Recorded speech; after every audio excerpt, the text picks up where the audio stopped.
Aujourd'hui, nous ne pouvons plus seulement parler de tensions entre les États-Unis, l'Israël et l'Iran. La guerre est désormais entrée dans une phase de confrontation prolongée, même si les combats les plus intenses ont ralenti, notamment depuis la trêve fragile mise en place depuis le 8 avril. Afin de mieux comprendre les origines et les enjeux de ce conflit irano-occidental, nous avons fait appel à Thierry Coville, chercheur à l'IRIS et spécialiste de l'Iran. Il a écrit de nombreux articles et ouvrages comme L'Iran, une puissance en mouvement, paru en 2022. La révolution islamique de 1979, est-ce que c'est vraiment le point de rupture fondamentale dans les relations entre l'Iran, les États-Unis et aussi Israël ? Ah oui, parce que sous le régime avant la révolution iranienne de 1979, donc la monarchie Pahlavi, il y avait d'excellentes relations entre l'Iran et les États-Unis, et il y avait des bonnes relations entre l'Iran et Israël. Donc effectivement, la révolution de 1979 entraîne un changement complet de l'environnement géopolitique de l'Iran, puisque au cœur du projet idéologique de la République islamique d'Iran, il y a ce qu'ils appellent la résistance à l'impérialisme, un côté tiers-mondiste dans la révolution iranienne. Donc les États-Unis sont vus comme un État qui a quasiment colonisé l'Iran sous le régime précédent. Et puis il y a effectivement aussi une détestation d'Israël de la part de l'ayatollah Khomeini, effectivement, qui va conduire à cette rupture, à cette rupture totale sur le plan géopolitique. Les alliances changent complètement. Alors effectivement, la rupture avec les États-Unis, c'est un petit peu après la Révolution, c'est au moment de la prise d'otages. Parce que au début, juste après la Révolution, le gouvernement américain pense qu'il peut établir des bonnes relations avec les nouvelles autorités iraniennes. Et avec la prise d'otage, l'attaque de l'ambassade des États-Unis en Iran et la prise d'otage des membres de l'ambassade, qui n'est pas initiée par Khomeini, l'ayatollah Khomeini, mais il valide cette opération et il en profite, si vous voulez, il donne un tour très net à la destinée de la République islamique d'Iran, qui devient fondamentalement opposée aux États-Unis, à tel point que quasiment à toutes les séances de la prière du vendredi, la foule scande « Mort à l'Amérique, mort à Israël ». Ça explique aussi aujourd'hui dans les négociations le fait qu'ils ne veulent pas complètement abandonner les négociations, quoi. Ils ne veulent pas perdre, entre guillemets. La révolution, ça fait 47 ans, donc, mais c'est vrai que cette hostilité avec les États-Unis et Israël, elle s'est maintenue. Et on peut dire en plus qu'il y a eu différentes périodes. Il y a eu des périodes où on a cru que, par exemple, sous Bill Clinton, il y a des moments où on a cru que les relations allaient s'améliorer, et par exemple sous Barack Obama aussi, puisqu'il y a eu ces fameux accords sur le nucléaire de juillet 2015. Donc là, on a pu penser que les relations allaient s'améliorer, mais sous Donald Trump, sous son premier mandat, et donc le fait qu'en mai 2018, il quitte cet accord sur le nucléaire signé par l'Iran et les 5 membres du Conseil de sécurité des Nations Unies, plus l'Allemagne, alors que l'Iran respectait cet accord. Donc, et il impose ce qu'il appelle une pression maximum contre l'Iran, c'est-à-dire il impose toutes les sanctions qui avaient été levées suite à cet accord. Surtout avec les deux guerres, la guerre de juin 2025, initiée par Israël, mais continuée par les États-Unis qui bombardent les sites d'enrichissement d'uranium de l'Iran. Une guerre qui est déclenchée en rupture totale avec le droit international, puisque l'Iran et les États-Unis étaient en train de négocier. Il y avait 5 séances de négociation, une 6e séance de négociation était prévue, et Donald Trump finalement il organise cette attaque avec Israël. Du coup, vous avez parlé du nucléaire iranien et donc de la question du nucléaire en général. Mais elle a paradoxalement débuté donc, avec l'aide des États-Unis, avec le Shah.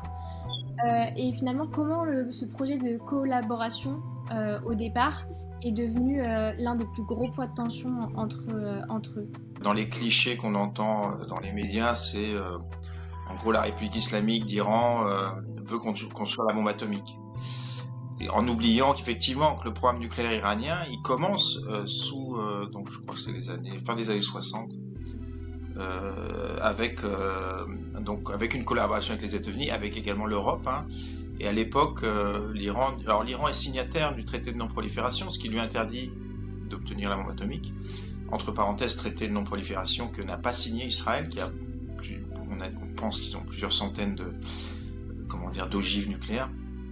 Et donc, à l'époque, du temps du Shah, l'objectif du gouvernement iranien, c'est de développer ce qui leur contraint, comme ils sont signataires de TNP, l'énergie nucléaire pour produire de l'électricité. Alors, bon, on note quand même, si vous regardez dans les archives, des déclarations du Shah à l'époque qui dit « Ah, c'est pas normal que l'arme atomique soit réservée aux 5 membres du Conseil de sécurité des Nations Unies. » Donc, est-ce qu'il pensait également à l'arme nucléaire? C'est possible. Mais en tout cas, officiellement, c'est pour développer un programme nucléaire, on va dire, civil.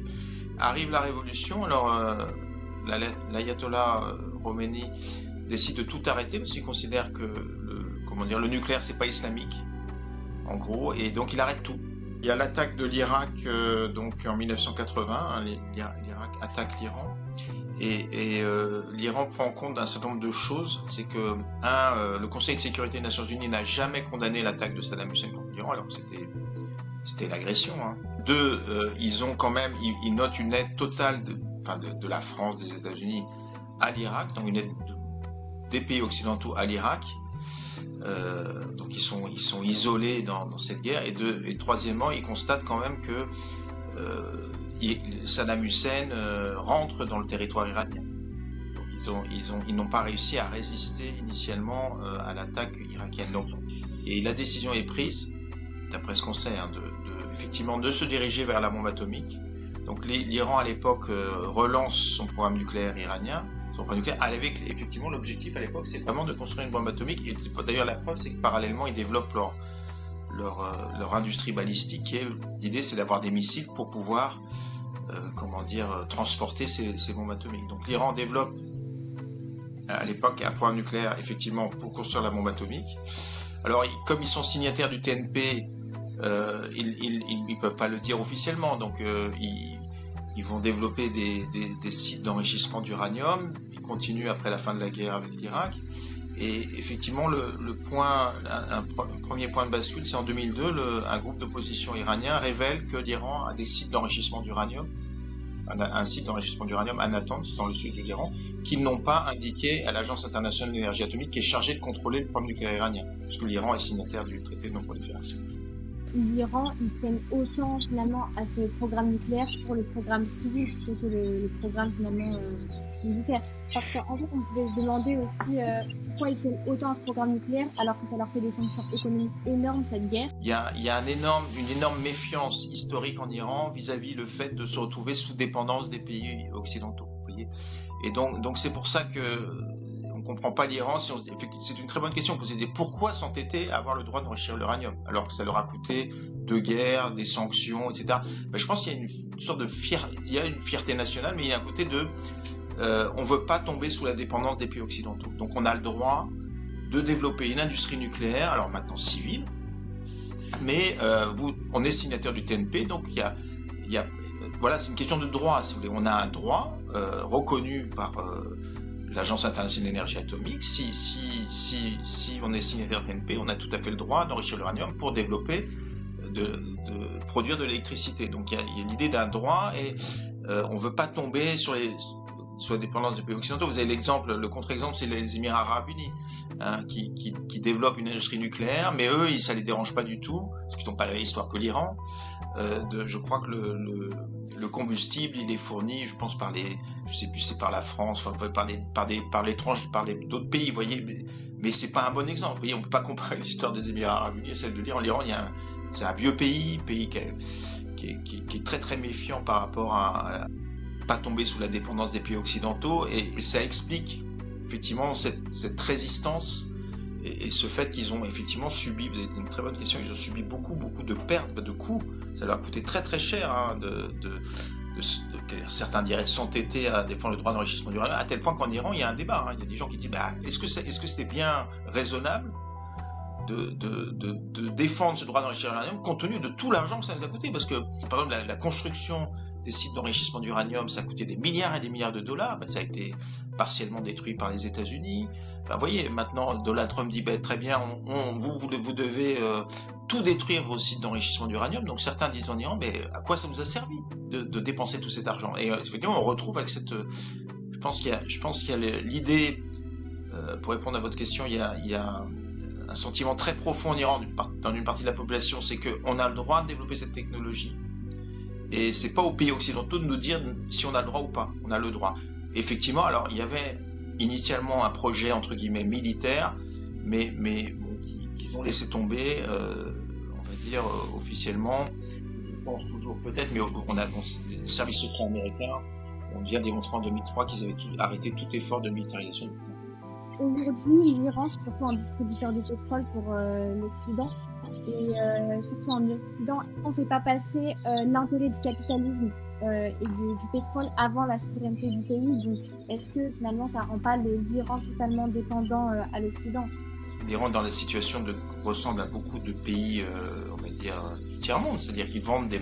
Alors, les exportations de pétrole, ça représente 50-60% des exportations de l'Iran, donc l'Iran a quand même une base industrielle, développée d'ailleurs sous le régime précédent, sous le Shah. Mais ils ont une base industrielle. Ce qui distingue par exemple l'Iran de l'Arabie Saoudite, où les exportations de pétrole représentent vraiment 90% des exportations de biens. Donc effectivement, il y a une dépendance par rapport au pétrole. Cette résistance à l'impérialisme, etc., ne signifie pas qu'ils ont une économie à faire tourner. Donc il faut bien qu'ils exportent leurs produits là où ils ont des avantages et qu'ils importent un certain nombre de biens. Encore que, ils ont quand même développé depuis la Révolution. C'est vrai que ce souci de ne pas tomber sous la dépendance étrangère fait que on sait maintenant qu'ils ont développé vraiment une économie entre guillemets de résistance.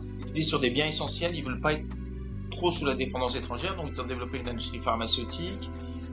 Ils ont développé au maximum leur production agricole, de nouveau avec l'idée d'importer le moins possible de produits agricoles de l'étranger. Alors ça leur a coûté très cher parce qu'on a eu une crise en eau, puisque l'Iran produit trop en fait, produit trop de produits agricoles, etc., et consomme trop d'eau. Il y a une peur en Iran de tomber sous la dépendance étrangère, parce que, si vous voulez, l'Iran est un peu entre deux feux, c'est-à-dire d'un côté, ils jouent le jeu du capitalisme international, puisqu'ils vendent leur pétrole, ils ont des relations avec les pays étrangers, ça passe beaucoup par les Émirats Arabes Unis notamment, donc quelque part ils jouent le jeu des relations économiques internationales. D'un autre côté, on a parlé d'histoire de l'Iran, et en plus avec la République islamique d'Iran qui est quand même fondamentalement quasiment en guerre avec les États-Unis et Israël depuis la Révolution, donc c'est un peu entre les deux. Ils ont une économie à faire tourner, ils ont un commerce extérieur. D'un autre côté, il y a cette politique qui vise à être le moins dépendant possible de l'étranger. Donc c'est vrai que l'Iran ne peuvent pas adhérer complètement, pour répondre à votre question, à l'ordre économique mondial, devenir comme d'autres pays, jouer complètement le jeu du capitalisme mondial, ça c'est clair. Et ils pourraient sortir de cette dépendance dans les années prochaines? Il y a un débat en Iran. Je pense que il y a quand même une société iranienne qui s'est fortement modernisée depuis la Révolution.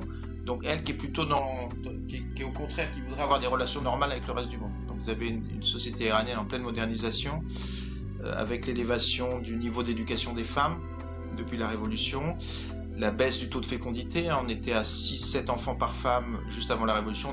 Aujourd'hui, on est à 1,7 enfants par femme, donc c'est quasiment les niveaux qu'on a en France. Donc vous avez une société en Iran de plus en plus moderne, de plus en plus éduquée, une société urbaine à 70%, et qui, elle, veut la démocratie, l'état de droit et des relations normales avec le reste du monde. D'un autre côté, on va dire le pouvoir politique iranien reste dans cette logique de... ils veulent bien jouer le jeu, on l'a dit, l'économie internationale, mais la peur de tomber sous la dépendance étrangère reste un élément fort, on en a parlé. Donc c'est discuté en Iran actuellement. C'est discuté, vous avez différentes options politiques. C'est sûr que c'est un peu si vous allez vers les plus radicaux en Iran, ce qu'on appelle les plus radicaux, eux, certains disent, ils veulent pas aller vers la Corée du Nord, mais bon, certains disent il faut qu'on soit le moins dépendant possible de l'étranger, il faut qu'on produise qu'on soit le plus autonome possible, qu'on produise le plus de choses chez nous. Et là, effectivement, l'Iran se retirait un petit peu du capitalisme mondial. À l'opposé, vous avez des courants plus modérés qui disent non, mais il y a 90 millions d'habitants en Iran, la société iranienne a un énorme potentiel. Et donc effectivement, il y a un secteur privé en Iran, il faut lui donner sa chance, etc. Donc il faut on peut pas se retirer comme ça. On n'aura jamais un véritable développement économique comme d'autres pays émergents si on se retire comme ça du capitalisme mondial. Mais c'est vrai, une très bonne question encore. C'est en débat actuellement en Iran. C'est tout à fait clair. quel est le poids du droit international et s'il est efficace dans ce conflit et pourquoi il n'est pas réellement finalement?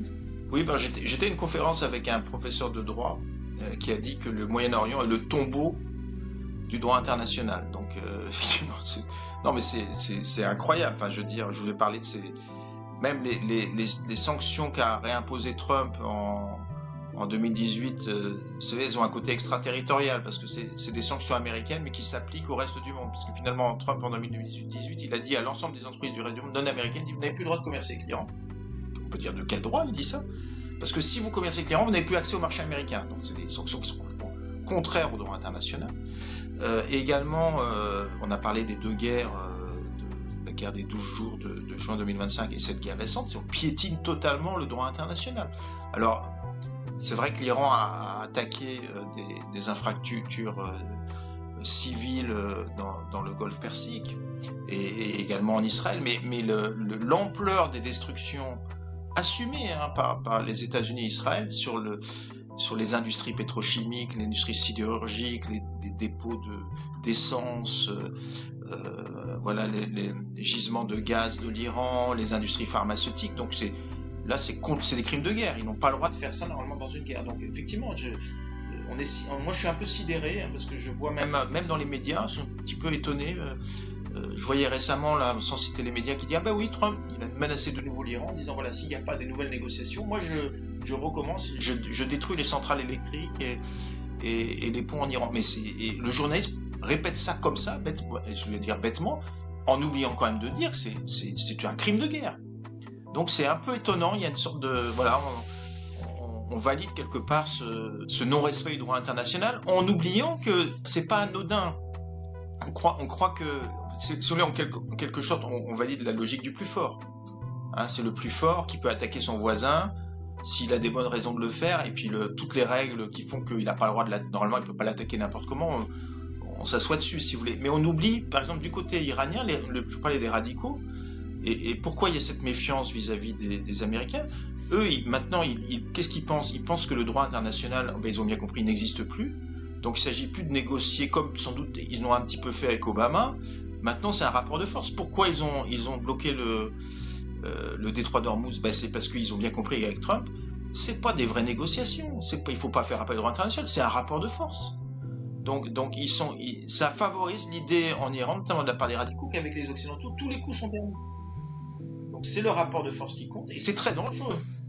Parce que, si vous voulez, les peuples, ils ont de la mémoire, les pays, ils ont de la mémoire. Si vous voulez, ils vont se dire, très bien, ok, maintenant vous êtes les plus forts, vous nous attaquez, on a bien compris avec vous, c'est le rapport de force qui compte. Donc la prochaine fois, si on peut vous coincer dans ce qu'ils ont fait avec le détroit d'Ormuz, ne venez pas nous dire qu'on respecte pas le droit international. C'est un peu drôle, quelque part, de voir tous les pays européens qui hurlent en disant, oui, c'est contraire à la liberté de circulation de mettre les droits d'Ormuz, en oubliant que, oui, alors d'un côté, quand ça les concerne directement, les droits d'Ormuz, on voit l'attaque sur effectivement la hausse des prix de l'énergie dans le monde. Tout d'un coup, le droit international, la liberté de transport, c'est très important, c'est capital. Mais enfin, quand c'est les États-Unis, Israël qui attaquent un pays en dehors de tout droit international, ça, parce qu'il faut bien reconnaître, j'ai pas eu le temps d'en parler, il n'y a que l'Espagne qui a véritablement condamné clairement l'attaque américaine d'Israël.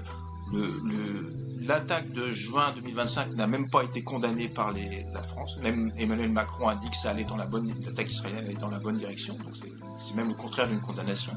Et en la récente attaque, le président Emmanuel Macron et le ministre des Affaires étrangères français ont dit oui, c'est contraire au droit international, mais en expliquant juste dans la phrase d'après que tout était de la faute de l'Iran. Donc si vous voulez, c'est quand même intéressant de voir que le droit international, pour nous les Européens, ça a géométrie variable. Quand on est concerné, c'est très important. Quand Trump veut tout d'un coup attaquer le Groenland, oh là là, le droit international, c'est... Mais je pense que c'est un monde très dangereux qu'on est en train de construire, parce que tous les pays du Sud nous regardent et commencent à se dire, très bien, avec les Occidentaux, c'est ce qu'il faut faire. C'est un rapport de force, il faut leur tordre le bras quand on veut quelque chose, et ça nous prépare un monde très très dangereux. Donc je suis un peu sidéré de voir à quel point maintenant vous avez des gens, entre guillemets, des experts qui viennent vous expliquer, oui, on est dans un monde, même des hommes politiques, on est dans un monde où le droit international ne compte plus. Implicitement, ils disent, c'est notre intérêt, puisque au début, certains hommes politiques français voulaient même que la France je ne citerai pas les noms, mais s'allie avec les États-Unis et Israël pour attaquer l'Iran, parce qu'avec l'idée qu'on est les plus forts, vous voyez. Mais en oubliant que oui, peut-être, mais enfin, la preuve, c'est que l'Iran a résisté. Et comme ça, à valider cette disparition du droit international, ah ben on peut se retrouver coincé nous-mêmes. Hein, c'est le droit international, c'est pour tout le monde. Hein, c'est en Palestine, c'est en Israël, je veux dire, c'est en France, c'est en Russie. Ben, je veux dire, pourquoi tout d'un coup la Russie, quand ils attaquent l'Ukraine, ah ben c'est pas bien avec le droit international, mais quand les États-Unis et Israël attaquent l'Iran, ben ça va.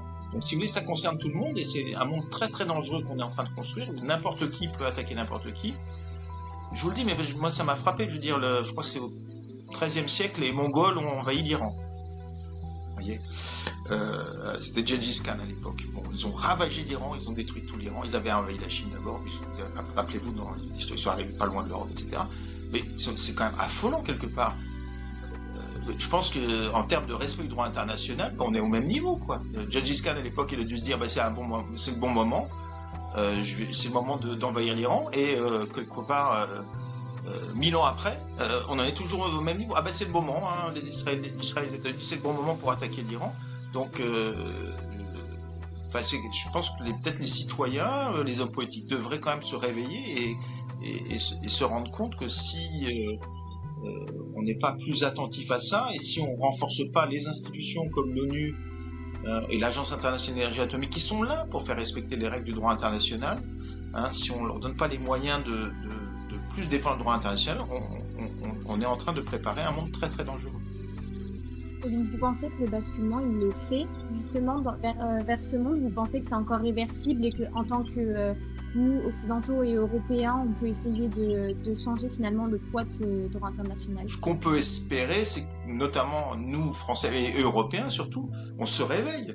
Je croyais, moi, que dans la mission européenne, il y avait ce respect, il y avait le respect des droits de l'homme, mais le respect du droit international. J'ai l'impression que pendant le respect du droit international, on l'a complètement oublié. Mais peut-être que il faut espérer que peut-être ça dépend peut-être du personnel politique ou des nouveaux hommes politiques européens, voilà, se lèvent et tout d'un coup disent, voilà, c'est une mission très importante et on doit défendre cette idée.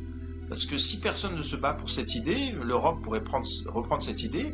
Je pense effectivement, on se dirige vers des affrontements de blocs où c'est une logique de puissance qui prime, et la logique de puissance à un moment elle dérive vers la guerre. Alors attention, moi, on voit bien que dans le monde qui se prépare, il ne s'agit pas de nier la question de la puissance. Hein. C'est un petit peu faut pas être naïf, c'est-à-dire si l'Europe veut pouvoir imposer ses idées, notamment le respect du droit international, on ne peut pas non plus, vous savez, il y a toute l'idée d'avoir une véritable armée européenne, d'avoir les moyens de se défendre. On le voit avec la question de l'attaque de l'Ukraine par la Russie. Bon, ça, il ne s'agit pas de dire qu'on doit être complètement pacifique et de ne pas avoir les moyens de se défendre, mais je pense que ce projet de défense du droit international devrait au cœur du projet politique européen, et l'idée c'est vraiment hypocrite, c'est-à-dire que c'est pas un principe qu'on doit utiliser quand c'est nos intérêts, parce que là effectivement il y a un basculement, parce que bon, moi je suis que l'Iran, mais ce que j'entends dire, c'est du côté de ce qu'on appelle le Sud, le Sud global, il y a une vraie rupture avec tout ce qui est en train de se passer. Ils voient bien notre comportement, et là ils ont bien compris que c'est que des logiques de puissance, des logiques de bloc, et ils nous regardent avec quand même un sourire narquois quand on vient leur parler de droit international, puisque ils voient bien que ils soupçonnent que c'est des instruments que nous utilisons pour notre intérêt. Hein, donc là, je pense qu'on est en train sans doute de vivre une évolution inquiétante. Mais bon, pour répondre à votre question, moi, au moins ce qu'on pourrait faire, c'est peut-être au niveau européen que ça devienne, que ça redevienne au cœur du projet politique européen et des projets politiques dans les différents membres de l'Union européenne. Est-ce que selon vous, les médias occidentaux traitent souvent des mêmes sujets et qu'il y a des angles morts dans les médias? J'ai participé à un débat sur une chaîne pourtant d'information publique, alors je commence à dire cette guerre est illégale, c'est le droit international, et le journaliste me dit oui, mais bon, maintenant en gros c'est plus intéressant, dites-nous comment elle est en train de se passer la guerre. Je veux dire, il faut quand même parler de la légalité de la guerre ou pas, parce qu'il y a quand même des morts civiles, on n'en a pas parlé, il y a eu quand même, je crois, près de 1700 morts en Iran. Il y a des morts en Israël, il y a des morts au Liban. des milliers de morts quand même, je veux dire. Donc des milliers de morts pour un acte illégal sur le plan du droit international. Donc c'est très très grave. Et vous savez, c'est toujours pareil, les médias, il faut être le plus objectif et rappeler les faits. Mais voilà, c'est un fait. Au moins, ils pourraient rappeler les faits. Et ça, beaucoup ne le font pas. Dire que voilà, quand Trump dit ça, c'est un crime de guerre. Voilà, il n'a pas le droit. Il a menacé quand même de détruire la civilisation iranienne. Au moins dire que c'est un fait, c'est un crime de guerre. Le président de la plus grande puissance économique mondiale annonce des crimes de guerre. Bon, mais je pense que c'est au rôle des médias de le dire, quoi, je veux dire, et que effectivement, ces deux guerres de juin 2025 et de la guerre récente ne sont contraires au droit international. Je pense que le problème, c'est que voilà, c'est pas une opinion. Parce que finalement, quelque part, certains médias font dire, quand vous dites ça, c'est comme si vous êtes anti-américain, vous voyez, ils vont vous mettre dans un camp. Ah oui, il défend le droit international, en fait, il défend l'Iran, vous voyez, c'est très pernicieux, en fait. Mais en fait, c'est justement les médias qui devraient, faut pas qu'ils jouent ce jeu, ce sont des faits, hein, c'est des faits. Cette guerre, elle respecte pas le droit international, c'est ni bien ni mauvais, c'est un fait. Alors c'est plutôt mauvais parce que c'est effectivement... on a vu les conséquences que ça pourrait avoir. Donc je trouve que les médias, beaucoup de médias, ne s'attachent pas assez aux faits, ne décrivent pas assez le contexte, et sans le dire trop, effectivement, je ne vais pas rentrer dans le sujet parce que mais c'est une vérité. Je pense que dans certains médias, il y a quand même un parti pris dans la façon dont la guerre est décrite, un parti pris pour la coalition américaine et israélienne qui est assez évidente. Donc et effectivement, je pense que c'est ces périodes-là qui sont très importantes. Hein, je pense que l'idée, c'est quand même d'informer les citoyens. Hein, je sais que c'est ce que vous essayez de faire, mais c'est très important. C'est que on n'est pas là pour leur dire quoi penser. Je pense qu'il faut les informer, décrire le plus précisément le contexte, et à eux de se faire leur propre idée. Donc effectivement, il y a une nécessité de travailler sur le contexte, d'être le plus objectif possible, de respecter les faits. Et c'est vrai que moi j'écoute pas mal BBC Persan pour ce travail. Je note quand même un plus grand souci d'objectivité et de respect des faits du côté de la BBC que dans un certain nombre de médias français. Les termes du droit international ne sont pas dits, notamment dans les médias français et en Occident. Est-ce que ça invisibilise, entre guillemets, la guerre? On normalise une situation qui devrait être normale. Si vous voulez. Moi, j'étais à des débats où vous avez des chercheurs qui me disent « mais de toute façon, maintenant, le droit international compte plus. Ce qui compte, c'est le droit de la guerre. » Donc, si vous voulez, c'est dangereux parce que les médias, à force de répéter la même chose, les gens disent « finalement, voilà, on est dans un monde... ils ont quand même un rôle. Hein. Finalement, les opinions se forment comme ça. Ils se disent « finalement, ok, d'accord, dans un monde où c'est la loi du plus fort qui compte, sans se rendre compte des conséquences. » Parce que là, c'est l'Iran, c'est loin. Enfin, vous voyez, c'est loin. C'est pas malheur, c'est les civils au Moyen-Orient qui, il y a un côté, voilà, indifférence quelque part. C'est les civils au Moyen-Orient qui meurent. Mais c'est dangereux. On normalise une situation qui ne devrait pas être normale. Et effectivement, les médias, de ce point de vue, ont un rôle très très important. Est-ce que vous avez réfléchi aux conséquences pour la planète, dans le futur? N'importe qui peut décider de n'importe qui. Je veux dire. Il y a plein de tensions dans le monde. Hein. Il y a des tensions entre l'Azerbaïdjan et l'Arménie, entre le Pakistan et l'Inde. En Afrique, il y a plein de pays où il y a encore plein de tensions. Donc maintenant, on valide l'idée que voilà, si un pays a un problème avec son voisin, on peut l'attaquer. Hein, c'est quand même un monde très très dangereux. Et est-ce qu'il n'y aurait pas nécessité de travailler plus sur les faits et effectivement d'expliquer plus qu'est-ce que c'est le droit international?